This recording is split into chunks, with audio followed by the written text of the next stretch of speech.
তারা বলেছেন সরকারের বিরুদ্ধে বক্তব্য দেওয়া যাবে না, সরকারের বিরুদ্ধে বক্তব্য দেওয়া যাবে না, কারো বাবার সরকার প্রতিষ্ঠিত হয়েছে।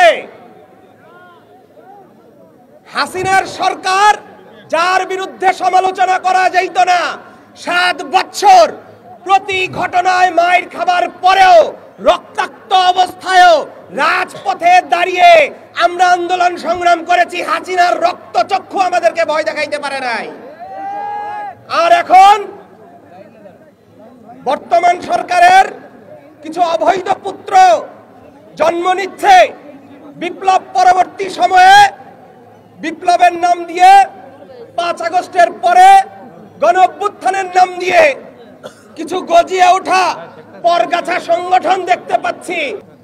আওয়ামী লীগের সময় আমরা দেখেছি ক্ষমতার ভাগ বাটোয়ারা নিতে, ক্ষমতার সুবিধা নিতে জুতা লীগ, মোজা লীগ, অনেক ধরনের লীগ তৈরি হয়েছিল। আর এখন এই গণ অভ্যুত্থান পরবর্তী সময়ে বৈষম্য বিরোধী আর বিপ্লবের নামে অনেক দোকানপাট গজাচ্ছে। 5 তারিখের আগে এইসব দোকানপাট দেখা যায় নাই।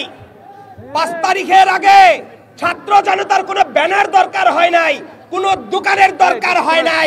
তারা তাদের বুকের তাজা রক্তের বিনিময়ে হাসিনা স্বৈরাচারের কাছ থেকে এই দেশকে মুক্ত করেছে।